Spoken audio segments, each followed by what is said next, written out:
అందరికీ నమస్కారం అండి. మార్చి 2026 వృశ్చిక రాశి స్త్రీ పురుషులకు ఈ మాసం వ్యాపారంలో భారీ లాభాలు రాబోతున్నాయి. కానీ ఆ ఒక్క విషయంలో మాత్రం మీరు తీవ్రమైన జాగ్రత్తలు తీసుకోవాలి.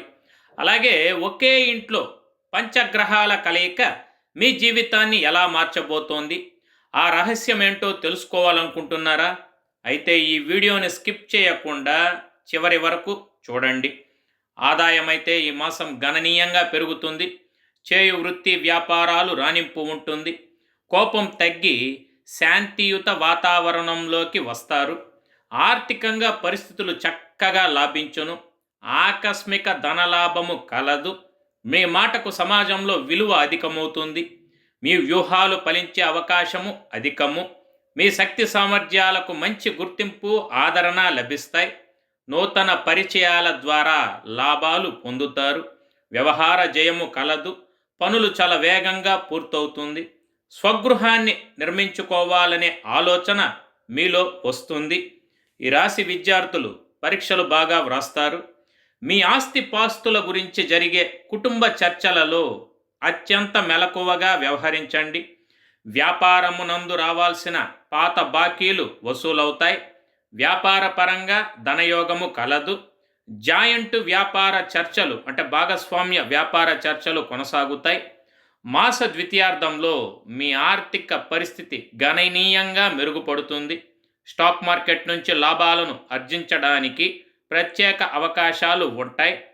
వాహన సౌఖ్యము, కుటుంబ సౌఖ్యము, సంతాన సౌఖ్యము, వివాహాది శుభకార్యక్రమాలకు హాజరవుతారు. బంధుమిత్రులతో కలిసి విందు వినోదాల్లో పాల్గొంటారు. గ్రహగతుల రీత్యా చూసిన ఈ మాసమంతా శని భగవానుడు పంచమ స్థానంలో ఉండగా గురువు అష్టమ స్థానంలో, కేతువు దశమ స్థానంలో ఉంటారు. మాస ప్రారంభంలో సూర్యుడు, కుజుడు, బుధుడు, శుక్రుడు అలాగే రాహువు మీ చతుర్థ స్థానంలో ఉంటారు. ఇక్కడి నుంచి శుక్రుడు 1వ తేదీన పంచమ స్థానానికి, అలాగే 25వ తేదీన ఆయన తిరిగి షష్టమ స్థానంలోకి మారుతాడు. సూర్యుడు 14వ తేదీన పంచమ స్థానానికి వెళతాడు. ఈ గ్రహగతుల రీత్యా చూసినట్లయితే వృశ్చిక రాశి వారికి ఈ మాసం అనేక విధాలుగా పరిపరి విధాలుగా అనుకూలంగా ఉండే అవకాశములు అధికము. విదేశాలకు వెళ్ళే అవకాశాలు కూడా లభిస్తాయి. కానీ కొన్ని విషయాల్లో మీరు ప్రత్యేక జాగ్రత్తలు తీసుకోవాల్సి ఉంటుంది. ఉద్యోగ పరంగా చూసిన ఈ మాసం మీ ఉద్యోగంలో కొంత ఒడిదుడుకులను ఎదుర్కోవాల్సి ఉంటుంది. మీ మార్గంలో అనేక అడ్డంకులు వచ్చే అవకాశాలు కనిపిస్తున్నాయి. ఎందుకంటే మాసం మొత్తం కేతువు దశమ స్థానంలో ఉంటాడు. అలాగే మాస ప్రారంభంలో మాస గ్రహాలు రాహువు అనే 5 గ్రహాల ప్రభావం మీ 10వ ఇంటిపై ఉంటుంది. వీటిలో మీ రాస్యాధిపతి, మీ షష్టమ స్థాన అధిపతి అయిన కుజుడు కూడా ఉంటాడు. దీని ఫలితంగా ఉద్యోగంలో మీకు అనేక సవాళ్లు ఎదురవుతాయి. మీ చుట్టుపక్కల ఒక వాతావరణం అనేది పనిచేసే సామర్థ్యాన్ని ప్రభావితం చేస్తుంది. అనేక పనుల్లో మీరు వైరుధ్యాలను గమనిస్తారు. మీ పని సరైన దిశలో వెళ్తోందా లేదా అని మీ మనస్సులో సందేహాలు తలెత్తుతాయి. అటువంటి పరిస్థితుల్లో మీరు కన్ఫ్యూజన్ అవ్వకుండా ప్రశాంతంగా సహనంతో పనిచేయాల్సి ఉంటుంది. పరిస్థితులకు అనుగుణంగా సర్దుకుపోవడం ద్వారా మాత్రమే మీరు మంచి విజయాన్ని సాధించగలుగుతారు. మాస ద్వితీయార్థంలో 25వ తేదీ నుంచి శుక్రుడు మీ షష్టమ స్థానంలోకి ప్రవేశిస్తాడు. అప్పుడు మీరు పని ప్రదేశంలో మహిళలతో ప్రత్యేకంగా చాలా మంచిగా ప్రవర్తించాల్సి ఉంటుంది. లేకపోతే వారిలో ఎవరి వల్లనైనా మీకు ఉద్యోగంలో సమస్యలనేవి ఎదుర్కోవాల్సి రావచ్చును.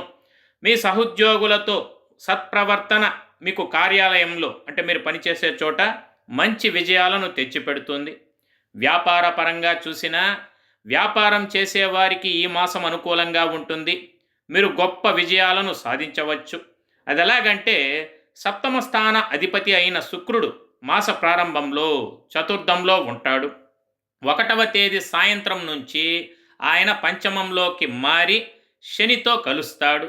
అలాగే 14వ తేదీన సూర్యుడు కూడా వారితో కలుస్తాడు. దీని తరువాత 25వ తేదీ నుంచి శుక్రుడు మీ షష్టమ భావంలోకి ప్రవేశిస్తాడు. ఈ గ్రహస్థితి మాస ప్రథమార్థంలో వ్యాపార పరంగా విశేషమైన పురోగతిని తీసుకువస్తుంది. కానీ మాస ద్వితీయార్థంలో కొన్ని సవాళ్లు ఎదురయ్యే అవకాశాలు ఉంటాయి. ఆర్థిక వ్యవహారాల రీత్యా చూసినా ఈ మాసం ఆర్థిక పరంగా అనుకూలంగా ఉంటుంది. మీ గృహమున సౌకర్యాలు అలాగే వనరులు అధికమవుతాయి. మీ ఆర్థిక పరిస్థితిని పరిశీలిస్తే ఈ మాసం మీకు మిక్స్డ్ రిజల్ట్స్ను తీసుకురాబోతోంది. ఎందుకంటే ద్వితీయాధిపతి అయిన గురువు అష్టమ భావంలో ఉంటూ మీ ద్వితీయ భావాన్ని అలాగే చతుర్థ భావాన్ని వీక్షిస్తాడు. మీకు ఆర్థిక ప్రయోజనాలను చేకూర్చే విధంగా ధనమును పెట్టుబడిగా పెట్టడానికి మీరు ప్రయత్నిస్తారు. ఇంట్లో కొంత సౌకర్యాలు వనరులు అనేది అధికమవుతాయి. వాటి కోసం ధనము ఖర్చవుతుంది. అలాగే ఇంట్లో ఆనందము శాంతి అనేది నెలకొంటాయి. ఏకాదశ భావాధిపతి అయిన బుధుడు ఈ మాసం మొత్తం మీ చతుర్థ భావంలో ఉంటాడు. దీని కారణంగా మీరు మీ కుటుంబం పట్ల ఎక్కువగా మొగ్గు చూపుతారు. ముఖ్యంగా వారి అవసరాలు అలాగే కోరికల కోసం అధికంగా ధనాన్ని ఖర్చు చేస్తారు. దీర్ఘకాలిక పెట్టుబడి ప్రణాళికలు చేయడం మీకు అత్యంత ప్రయోజనకరంగా మారుతుంది. దానివల్ల మీరు మంచి ఆర్థిక ప్రయోజనాలనైతే పొందుతారు. మాస ప్రథమార్థంలో మీ వ్యాపారం నుంచి మీరు మంచి లాభాలను పొందవచ్చును. విద్యాపరంగా చూసినట్లయితే విద్యార్థులకు ఈ మాసం కఠిన శ్రమ ద్వారా విజయం సాధించడానికి ఇది ఒక మంచి కాలంగా చెప్పాలి. మీరు మీలో ఒక మంచి శక్తిని ఉత్సాహాన్ని అనుభూతి చెందుతారు. ఇది మీరు విద్యను అభ్యసించడంలో చక్కగా సహాయపడుతుంది. ఈ మాసం విద్యార్థులకు పంచమ భావంలో శని ఉండడం వల్ల చదువుపై ఏకాగ్రత పెంచుకోవడానికి మీరు మరింత కష్టపడాల్సి ఉంటుంది. అయితే 11వ తేదీ నుంచి గురువు అనుకూల స్థితిలోకి రావడం వల్ల మీ మేధస్సు మెరుగుపడుతుంది. క్లిష్టమైన విషయాలను కూడా మీరు సులభంగా అర్థం చేసుకోగలుగుతారు. సో మీకు ముఖ్య గమనికలు ఏమిటంటే మాస ప్రారంభంలో మనసు కొంత చంచలంగా ఉంటుంది. కానీ మీరు క్రమశిక్షణతో చదివితే మంచి ఫలితాలు సాధిస్తారు. ఇకపోతే పోటీ పరీక్షలకు సిద్ధమవుతున్న వారు 14వ తేదీ తరువాత మంచి పురోగతినైతే చూస్తారు. ఉన్నత విద్య పరంగా చూసినా విదేశాలలో లేక ఇతర నగరాలలో ఉన్నత విద్య అభ్యసించాలనుకునే విద్యార్థులకు ఈ మాసం ద్వితీయార్థంలో సానుకూల అవకాశాలనేవి లభిస్తాయి. అలాగే పరీక్షల సమయంలో మీరు ఒత్తిడికి లోను కాకుండా ఉండటానికి సరైన నిద్ర పౌష్టికాహారాన్ని తీసుకోవాలి. ముఖ్యంగా ఈ రాశి విద్యార్థులు మీలో ఏకాగ్రత పెరుగుటకు ప్రతిరోజు ఉదయాన్నే ధ్యానాన్ని చేస్తూ గాయత్రి మంత్రాన్ని 108 సార్లు పఠించిన మీ ఫోకస్ కాన్సంట్రేషన్ అనేది 100% మెరుగై మీరు అద్భుతమైన విజయాలను సాధించగలరు. ప్రేమ పరంగా చూసినట్లయితే ఈ మాసం ఎవరైతే రిలేషన్షిప్లో ఉంటారో వారికి మధ్యస్థ ఫలితాలు లభిస్తాయి. ఎందుకంటే మాసం మొత్తం శని భగవానుడు పంచమ భావంలో ఉంటాడు. అలాగే వక్రించిన గురువు దానిపై తన దృష్టిని సారిస్తాడు. ఇది మీ ప్రేమను బలపరుస్తుంది. ఒకరిపై ఒకరికి ఉన్న నమ్మకాన్ని పెంచుతుంది. ప్రేమలో సహనము పెరుగుతుంది. సవాళ్ళను ఎదుర్కొనే సామర్థ్యము పెరుగుతుంది. ఒకరికొకరు పరీక్షగా నిలిచిన పరిస్థితుల్లో మీ ప్రేమ కూడా పరిరక్షింపబడుతుంది. కానీ మీరు మీ సంబంధాన్ని చక్కగా నిలబెట్టుకోగలుగుతారు. 1వ తేదీ సాయంత్రం శుక్రుడు మీ పంచమ భావంలోకి ప్రవేశిస్తాడు. అప్పుడు మీకు మరియు మీ ప్రియమైన వారికి మధ్య ప్రేమ మరింత గాఢంగా మారుతుంది. ఒకరితో ఒకరు అధిక సమయం గడపడానికి మీకు అవకాశం అనేది లభిస్తుంది. కానీ 14వ తేదీన సూర్యుడు అక్కడికి ప్రవేశించినప్పుడు అహానికి సంబంధించిన విభేదాలు ఇగో క్లాషెస్ కూడా తలెత్తే అవకాశాలు సూచిస్తున్నవి. ఎందుకంటే సూర్యుడు అలాగే శని యొక్క వ్యతిరేక ప్రభావం శుక్రుణ్ణి బలహీనపరుస్తుంది. దీనివల్ల కొంత సమస్యలు అనేవి పెరగవచ్చు. 25వ తేదీన శుక్రుడు మీ షష్టమ భావంలోకి ప్రవేశిస్తాడు. అలాగే సూర్యుడు శని మాత్రమే పంచమ భావంలో మిగులుతారు. కాబట్టి మాస ప్రథమార్థంలో మీరు కొంచెం జాగ్రత్తగా వ్యవహరించాలి. మీ లవర్ని బాధ పెట్టకుండా చూసుకోవాలి. వారు చెప్పేది వినడం అర్థం చేసుకోవడం వల్ల మీ బంధం మరింత బలపడుతుంది. కుటుంబ జీవిత పరంగా చూసిన ఈ మాసం ఒడిదుడుకులు ఉన్నప్పటికీ పరస్పర సామరస్యం ప్రేమ అనేది కుటుంబ సభ్యుల మధ్యన నిలిచి ఉంటాయి. దీనివల్ల మీ గృహమున ఆహ్లాదకర వాతావరణం అయితే ఉంటుంది. కుటుంబ పరంగా ఈ మాసం ఒడిదుడుకులు గందరగోళం ఉండే అవకాశం ఉంది. ఎందుకంటే మాస ప్రారంభంలో మాసగ్రహాలు అలాగే రాహు అనే 5 గ్రహాలు మీ చతుర్థ స్థానంలో ఉంటాయి. చతుర్థ స్థానాధిపతి అయిన శని భగవానుడు పంచమ స్థానంలో ఉండి ఆయన దృష్టి అనేది మీ ద్వితీయ భావంపై సారిస్తాడు. కాగా ద్వితీయాధిపతి అయిన గురువు 11వ తేదీ వరకు వక్రగతిలో అంటే తిరోగమనంలో ఉండి అలాగే ఆ తరువాత అష్టమ స్థానంలోకి ఆయన డైరెక్ట్లోకి వస్తాడు. ఇది కుటుంబ జీవితంలో ప్రేమ, సాన్నిహిత్యము, సామరస్యాన్ని పెంచుతుంది. అలాగే చతుర్థ భావంలో ఉన్న శుభగ్రహాలైన బుధుడు అలాగే శుక్రుని ప్రభావం వల్ల కుటుంబ సామరస్యం అనేది మరింత బలపడుతుంది. కుటుంబ సభ్యుల మధ్య ప్రేమ పెరుగుతుంది, సవాళ్ళు తగ్గుతాయి. అయితే సూర్యుడు, కుజుడు, రాహువు వంటి ఉగ్రగ్రహాల ఉనికి కారణంగా కుటుంబ సభ్యుల మధ్యన సమన్వయ లోపం ఏర్పడవచ్చు. అందువల్ల కొంతమంది మిశ్రమ ఫలితాలను పొందుతారు.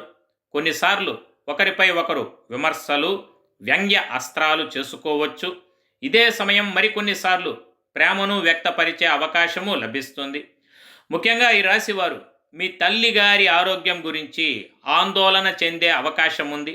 కాబట్టి ఆమె ఆరోగ్యం పట్ల మీరు ప్రత్యేకంగా శ్రద్ధ వహించాలి.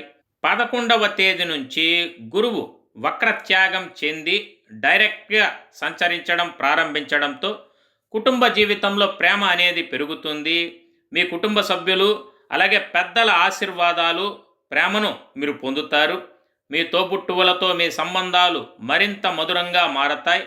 వారి పట్ల మీ ప్రేమ అనేది పెరుగుతుంది. అలాగే వారు ప్రతి పనిలో మీకు సహాయం చేయడానికి సిద్ధంగా ఉంటారు. దీనివల్ల కుటుంబంలో సంతోషకరమైన వాతావరణం నెలకొంటుంది. వైవాహిక జీవిత పరంగా చూసిన కలత్రభావం సప్తమ స్థానాధిపతి అయిన శుక్రుడు మాస ప్రారంభంలో చతుర్థ భావంలో ఉంటాడు. ఆ తరువాత అంటే 1వ తేదీ సాయంత్రం ఆయన పంచమ స్థానంలోకి వచ్చి తిరిగి 25వ తేదీ నుంచి షష్టమ భావంలో సంచరిస్తాడు. దీనివల్ల మాస ప్రథమార్థం మీ వైవాహిక జీవితానికి అనుకూలంగా ఉంటుంది. అలాగే సమస్యలు తక్కువగా ఉంటాయి. అయితే మీ కలత్ర భావంపై అంటే 7వ ఇంటిపై కుజుని దృష్టి ఉండటం వల్ల మధ్య మధ్యలో కొన్ని వివాదాలు తలెత్తవచ్చు. కానీ అవి పెద్దగా సమస్యలనైతే సృష్టించవు, క్రమంగా సమసిపోతాయి. మాస ద్వితీయార్థంలో శుక్రుడు అంటే 25వ తేదీన ఆయన షష్టమంలోకి ప్రవేశించడంతో మీ జీవిత భాగస్వామి అంటే మీ భార్య లేక భర్త ఆరోగ్య సమస్యలతో ఇబ్బంది పడే అవకాశం ఉంది. కాబట్టి వారితో మీరు ఎలాంటి గొడవలు లేకుండా జాగ్రత్త వహించాలి. ఆరోగ్యపరంగా చూసినట్లయితే ఛాతీ, ఉదర సంబంధిత వ్యాధులు ఈ మాసం మీ ఆరోగ్యాన్ని బలహీనపరుస్తాయి. కాబట్టి ఆరోగ్యం పట్ల ఈ మాసం ప్రత్యేక శ్రద్ధ వహించాలి. ఎందుకంటే చతుర్థ భావంలో అనేక గ్రహాల ప్రభావం, పంచమ స్థానంలో శని, అష్టమ స్థానంలో గురువు ఉండటం వల్ల ఆరోగ్య సమస్యలనేవి ఇబ్బంది పడతాయి. ముఖ్యంగా ఆ సమస్యలు చాలా తీవ్రమైనవిగా కనిపించకపోయినప్పటికీ మీ వంతుగా ఆ సమస్యల ప్రభావాన్ని తగ్గించడంపై మీరు ప్రత్యేక దృష్టి సారించాల్సిన అవసరం ఎంతైనా ఉన్నది. చతుర్థ భావంలో సూర్యుడు, కుజుడు, బుధుడు, శుక్రుడు అలాగే రాహు వంటి గ్రహాల ప్రభావం కారణంగా మీకు ఛాతీలో మంట, బిగుతుగా అనిపించడం, అదే సమయం ఏదైనా ఇన్ఫెక్షన్ వచ్చే అవకాశం ఉంటుంది. మీరు ఛాతీలో మంటను అనుభవిస్తారు. ఇది శరీరంలో అసిడిటీ పెరగడం వల్ల కూడా కావచ్చును. కడుపుకు సంబంధించిన సమస్యలు అలాగే కొవ్వు, ఫ్యాట్కు సంబంధించిన వ్యాధులు మిమ్మల్ని ఇబ్బంది పెట్టవచ్చు. ఈ సమయంలో మీరు మీ ఆరోగ్యం పట్ల ప్రత్యేక శ్రద్ధ వహించాలి. మితిమీరిన ఘాటైన కారంగా ఉండే మసాలా దినుసుల వాడకాన్ని నివారించాలి. తేలికైన అలాగే సులభంగా జీర్ణమయ్యే ఆహారాన్ని తీసుకోండి. ఆరోగ్యం కోసం ఉదయాన్నే మీరు వాకింగ్ చేయండి. 1వ తేదీన శుక్రుడు పంచమ భావంలోకి ప్రవేశించడం, 14వ తేదీన సూర్యుడు తిరిగి అక్కడికి చేరుకోవడంతో కడుపుకు సంబంధించిన సమస్యలనేవి అధికమవుతాయి. వేడి మరియు చలి వల్ల వచ్చే సమస్యలు కూడా మిమ్మల్ని ఇబ్బంది పెట్టవచ్చు. ఆ తరువాత 25వ తేదీ నుంచి శుక్రుడు షష్టమ భావంలోకి మారినప్పుడు మీరు చాలా జాగ్రత్తగా ఉండాలి. ఎందుకంటే ఏదో ఒక రకమైన ఇన్ఫెక్షన్ మిమ్మల్ని ఇబ్బంది పెట్టవచ్చు. మీరు ఏదైనా దీర్ఘకాలిక వ్యాధితో బాధపడుతున్నట్లయితే మాస ద్వితీయార్థంలో అది మరింత తీవ్రమయ్యే అవకాశం ఉన్నది. కాబట్టి మీరు చాలా అప్రమత్తంగా ఉండాలి. అవసరమైతే వైద్యుణ్ణి సకాలంలో సంప్రదించి చికిత్స తీసుకోండి. యోగా, ధ్యానం, వాకింగ్, ముఖ్యంగా మీకు సరిపోయేంత నిద్ర చాలా అవసరం. కాబట్టి వీటిలో ఏదో ఒకటి సాధన చేస్తూ తగినంత నిద్ర పోయినట్లయితే మీకు ఆరోగ్యపరంగా కొంత బాగుండే అవకాశం అయితే ఉంటుంది. ఈ మాసంలో అనుకూల దినములు అంటే ఫేవరబుల్ డేస్ కనుక చూసినట్లయితే 3, 4, 5, 10, 15, 21, 23, 24, 30. ప్రతికూల దినములు అంటే అన్ఫేవరబుల్ డేస్ కనుక చూసినట్లయితే 1, 7, 12, 17, 18, 19, 20, 26, 27, 28. మొత్తంగా చూసిన మార్చి మాసం వృశ్చిక రాశి స్త్రీ పురుషులకు నెగిటివ్ సైడ్ చూసిన బుధగ్రహ అనుకూలత కలదు. శుక్రుడు ఈ మాసం 25 వరకు అనుకూలం. ఇకపోతే రాస్యాధిపతి కుజుడు సూర్యగ్రహ అనుకూలత లేని కారణంగా అందరిలో కాకపోయినా కొంతమందిలో మీలో గతంలో ఉన్న దూకుడనేది కొంతవరకు తగ్గుతుంది. పరోక్షంగా శత్రువులు దీన్ని పాయింట్ చేసి బాధిస్తారు. రుణములు చేస్తారు. ఇంటి పోరు అనేది ఉంటుంది. ఇది మనోవ్యధ కలిగించును. ఖర్చులు, కష్టము, రోగ భయము సూచిస్తున్నది. కనుక ఆరోగ్య విషయంలో ప్రత్యేక శ్రద్ధ అవసరం. ఎందుకంటే కడుపుకు సంబంధించిన వ్యాధులు అనేది అధికంగా మిమ్మల్ని ఇబ్బంది పెట్టవచ్చు. ఇందువల్ల మీరు ఆందోళన చెందే అవకాశం ఉన్నది. కాబట్టి మీరు ఏమి చెయ్యాలంటే అనవసర ఖర్చులు, తప్పిదాలు, ఆలోచనలు అనేవి వదిలివేసి ప్రశాంతంగా ఉండేందుకు ప్రయత్నించాలి. మీ ఇంట్లో వీలైనంత వరకు మౌనంగా ఉన్న మంచిది. ప్రత్యర్థుల విషయంలో మీ జాగ్రత్తలో మీరు ఉండాలి. ముఖ్యంగా ఆరోగ్యము, ఆహారము రెండిటిలోనూ మీరు సరైన అవగాహనతో ఉన్న మీకు రాబోయే అదృష్టాన్ని ఆపడానికి ఎవరి తరమూ కాదని ఖచ్చితంగా చెప్పగలను. సో వృశ్చిక రాశి వారు అనవసర ఆందోళనలు చెందకుండా మీరు వేలకు ఆహారం తీసుకుంటూ వేలకు నిద్రపోయినా కనీసం 7-8 గంటలు నిద్రపోయినట్లయితే మీకు చాలా వరకు ఈ మాసం సేఫ్ అనే చెప్పాలి. చక్కటి పరిహారముల కొరకు సోమవారం నాడు మీరు శివునికి జలాభిషేకం చేసి రుద్రాభిషేకం నిర్వహించండి. ఒకవేళ ఇది చేయలేకపోతే రోజు రుద్రమంత్రములను పఠించాలి. మంగళవారం నాడు శ్రీ ఆంజనేయ స్వామికి తమలపాకుల మాలను సమర్పించిన ఆటంకాలు తొలగి విజయాలు చేకూరును. గురువారం నాడు చందనమును బొట్టుగా పెట్టుకొని గోవుకు అరటి పళ్ళను తినిపించిన పాపకర్మల ప్రక్షాళన జరిగి మానసిక ఆనందం కలుగుతుంది. ఈ రాశి స్త్రీ పురుషులు శనివారం నాడు రావి చెట్టు మొదల్లో నీరు పోసి రావి చెట్టును తాకకుండా 11 ప్రదక్షిణలు చేసినట్లయితే సంకల్పం సిద్ధించును. కోరిన కోరికలు తప్పక నెరవేరుతాయి. కాకులు, పక్షులు, కుక్కలు, గోవులకు నీరు, ఆహారాన్ని అందించండి. లేని వారికి, పేదవారికి మీకు తగినంతలో అన్నదానం చేయండి. ఇందువల్ల పుణ్యము, సత్కర్మలు మీకు తప్పక సంప్రాప్తించును. ఈ పరిహారములలో మీకు అనువైనది ఏదో ఒకటి ఎంచుకొని వాటిని నమ్మకంతో శాస్త్రోక్తంగా పాటించినట్లయితే మీకంతా సదా మంచే జరుగును. శుభం. సర్వే జన సుఖినో భవంతు. లోకా సమస్త సుఖినో భవంతు. ఈ వీడియో మీకు నచ్చినట్లయితే సోషల్ మీడియాలో షేర్ చేయండి. మరిన్ని అప్డేట్స్ కొరకు ఛానల్ని సబ్స్క్రైబ్ చేసుకోవడం మర్చిపోకండి. Thank you for watching.